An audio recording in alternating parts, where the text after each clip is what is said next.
Morning ma'am. Good morning and sit down बच्चों। अब मैं आपको पहले पद के स्मॉल क्वेश्चन आंसर बताने जा रही हूँ। उसे आप ध्यानपूर्वक सुनिए, समझिए और जो समझ में ना आए उसे सबसे आखिर में मुझसे पूछ सकते हैं।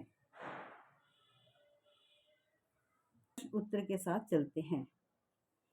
प्रश्न नंबर 1, प्रस्तुत पद किसने लिखा है और कहाँ से लिखा है? इसका उत्तर है, प्रस्तुत पद कृष्ण भक्ति शाखा के कवि सूरदास जी ने लिखा है। इस पद को उनके द्वारा लिखे गए ग्रंथ सूर सागर के उद्धव संदेश भाग 1 भ्रमर गीत नामक उपभाग से लिया गया है। वो बड़भागी किसने कहा है? उद्धव को बड़भागी गोपियों ने कहा है। प्रश्न नंबर 3, गोपियों ने किन पर व्यंग बाण छोड़े हैं? अभी लाना पड़ेगा। गोपियों ने उद्धव पर व्यंग बाण क्लियर आवाज में। गोपियों को उद्धव पर व्यंग बाण छोड़ने का क्या कारण है? उत्तर, गोपियों ने उद्धव पर व्यंग बाण इसलिए छोड़े हैं क्योंकि उद्धव उन्हें निर्गुण ब्रह्म का उपदेश देते हैं। उद्धव को कौन से उल्हाने दिए हैं? उत्तर, उद्धव को पहला उल्हाना कमल के फूल की उन पत्तियों से दिया है जो जल के समीप रहते हुए भी जल उन पत्तियों को स्पर्श नहीं कर पाता है, तथा दूसरा उल्हाना गगरी से दिया है जो जल में रहकर भी तेल की गागर जल की एक बूंद को भी ग्रहण नहीं करती, अर्थात कमल के फूल की पत्तियों पर जल का और तेल की बूंद पर पानी का कोई प्रभाव नहीं पड़ता। गोपियां उद्धव को उल्हाना देकर क्या साबित करना चाहती हैं?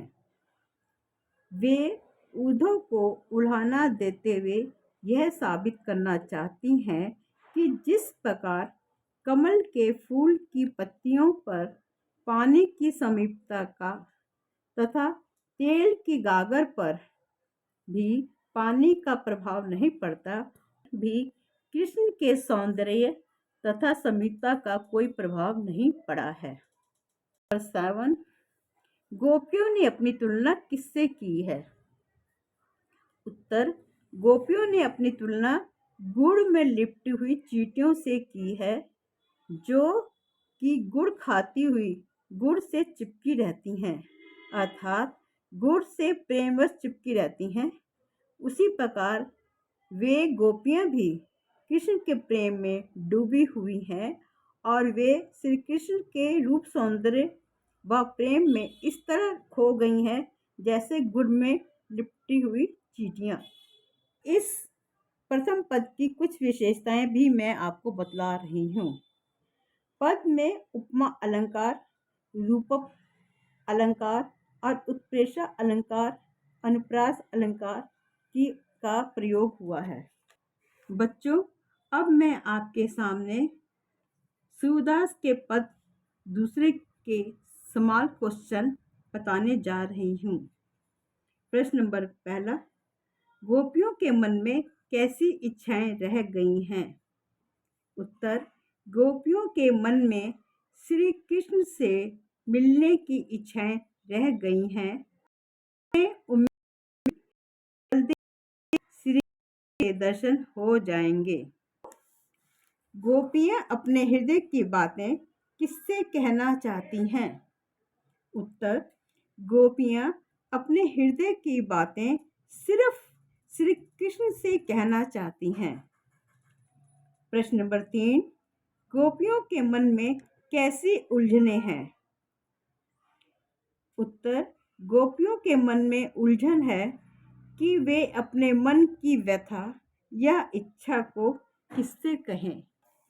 गोपियों को किसके आने की आशा बनी हुई है? उत्तर, गोपियों के मन में अभी भी श्री कृष्ण के आने की आशा बनी हुई है। उन्हें इस बात की उम्मीद है कि शीघ्र ही श्री कृष्ण के दर्शन होंगे।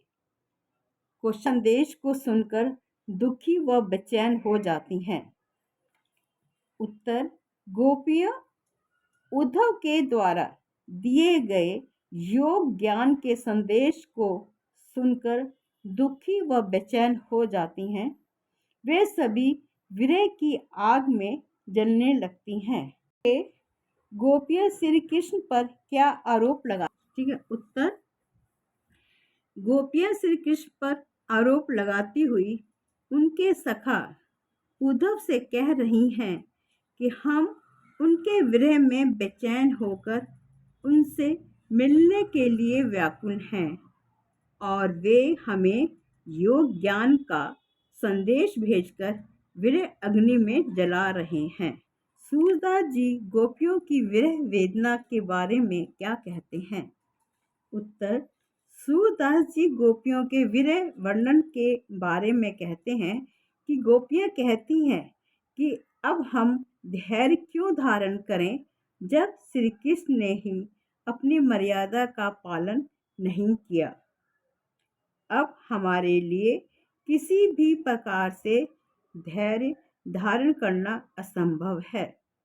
प्रश्न नंबर, इस पद की विशेषताओं पर प्रकाश डालिए। उत्तर, प्रस्तुत पद की भाषा सरल और सहज है। इस पद में ब्रज भाषा का प्रयोग है। श्री कृष्ण के प्रति गोपियों की अटूट निष्ठा व भक्ति दिखाई देती है। श्रृंगार के वियोग पक्ष का चित्रण है। पुनि पुनि में पुनरुक्ति प्रकाश अलंकार है। असंपूर्ण पद में अनुप्रास अलंकार है। मैम, अब तो पहला और दूसरा पद का तो कुछ शॉर्ट क्वेश्चन आंसर तो हो गया, अब तीसरा चौथा का कब बताएंगे आप? बच्चों, इसके आंसर तीसरे और चौथे पद के कल की वीडियो में मैं बताऊंगी। Okay ma'am, thank you.